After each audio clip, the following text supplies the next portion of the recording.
Hello there. What do the companies who are absolutely crushing it on Facebook, making tons of profit, have in common?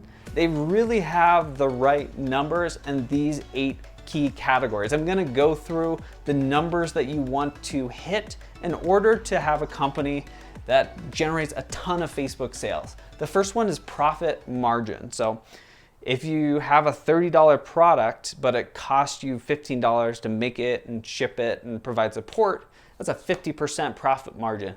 A lot of the very, very top performing companies have a profit margin of about 70%. You know, that's not absolutely required. Something that people talk about a lot is return on ad spend, meaning if you spend $100 on Facebook ad and generate $200 of sales, that is a 2 times return on ad spend, or if you're at a profit margin of 50%, that means you're basically breaking even. Now, at scale, it's a lot harder to have a higher return on ad spend. If you need to spend $100 and get back $300 of purchases, that's really hard to scale and consistently hit those numbers, especially with lots and lots of purchases. So definitely under 2 times return on ad spend, it's awesome if that can be your target.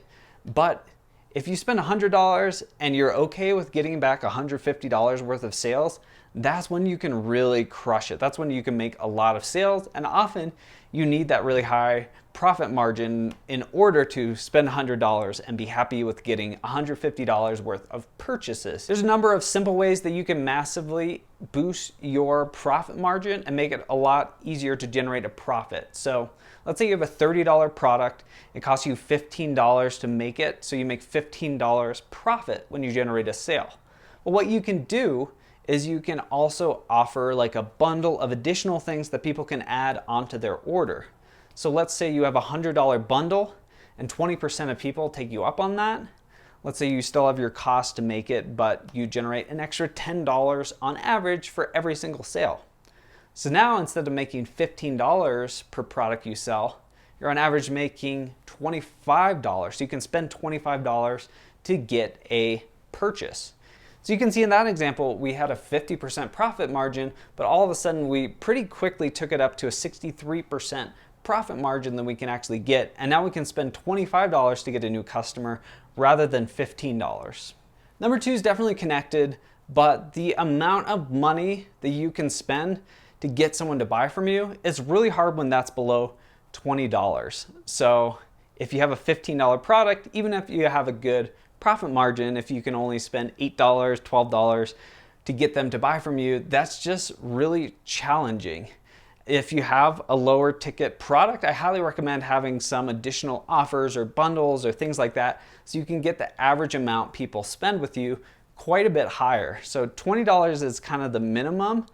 And if you can spend like $50, $60 to get someone to buy from you, that is awesome. Just know, like if you have a $400 product, you often will need a more complex selling sequence.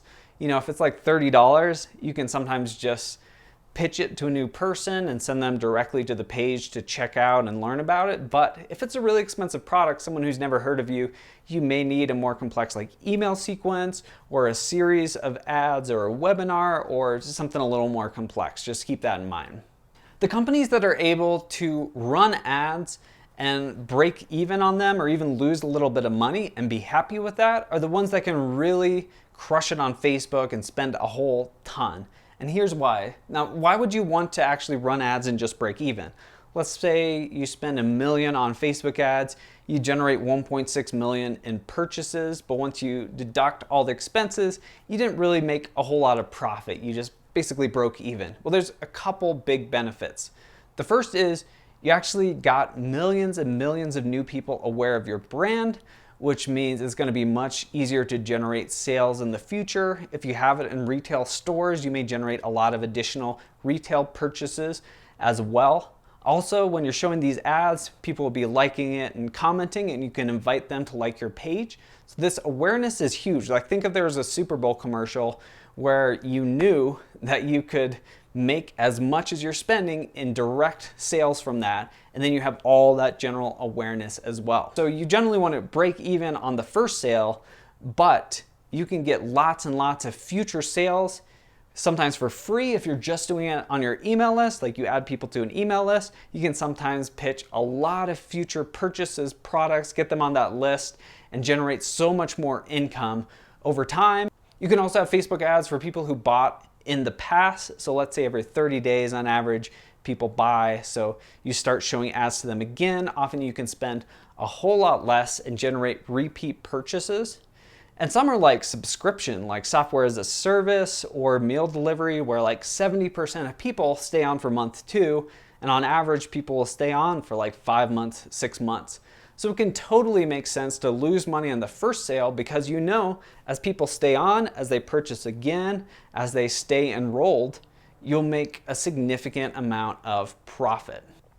So if you need to generate a significant profit on your first sale, but your competitor is comfortable losing money on that first sale, knowing that they're really, really good at driving repeat purchases, really have that dialed in, they can really outcompete you and outbid you when you're doing Facebook ads. Number 4, it's really important to have an ability to scale, to be able to actually take a whole bunch more orders, fulfill them, provide good customer support. Because it's always like a risk reward thing. So if you're launching a new offer, you'll probably have to spend several $1,000s like testing it, both what you're spending on Facebook ads, but also time or money actually creating those ads. So you're risking a certain amount. If you can only fulfill an extra 50 orders per month, then your risk is actually a lot bigger than the reward if things happen to work, because you have a cap to how many extra orders you can do.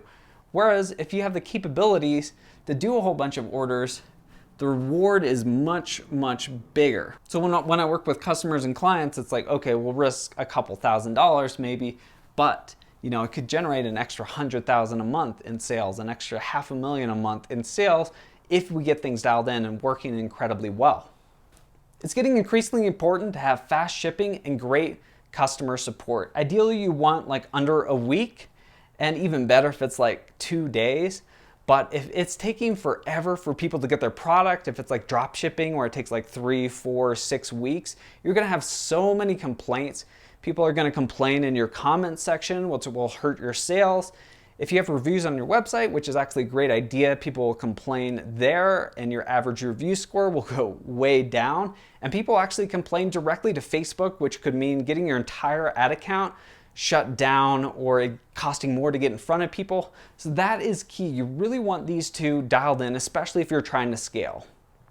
Your industry really impacts how hard it is to make a profit. For example, like software as a service, often they have millions in funding and they're just trying to build their customer base. So they're willing to spend a lot of money to get new customers, even if they're losing money. So that's really hard to compete with them.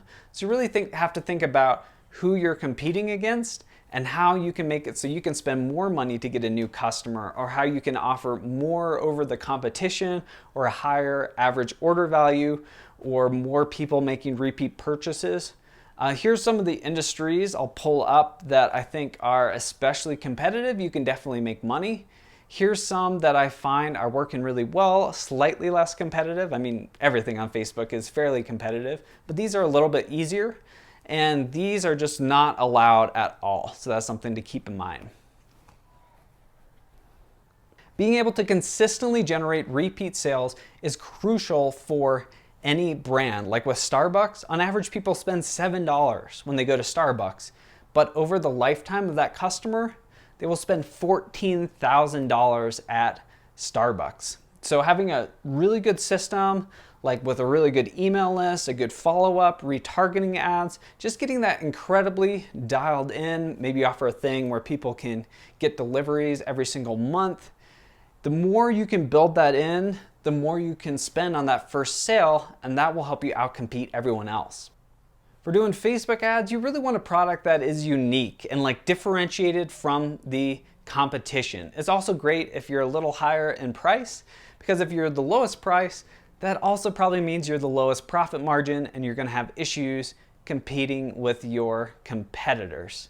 So what does unique look like? It could be like a brand new product people haven't heard of, or that hasn't gotten a lot of attention so far. Or it can be a common product, but like a completely different take. Purple is a really good example. So mattresses are very common, but they're one of the early ones in terms of ordering online and getting it shipped to your door. They also have kind of a unique design and approach to mattresses, which is different, and then really creative ads. So through their online ads, they became $1 billion company. If you go onto Amazon and there's 100 other products that are exactly like yours, that's a huge problem, and you're probably gonna struggle with making really good money on Facebook ads. If you're doing a fantastic job on all 8 of these, I'd highly encourage you to apply to work with me and my team. We actually take on all of the risk. You don't pay a penny until we generate a profit for you. So we're exclusive with who we work with, but it's mostly people who are doing a fantastic job on all 8 of these. Anyways, I did a video on 5 huge ad mistakes that you don't want to make. So apply if that applies to you. Otherwise, check out that video and watch it right now.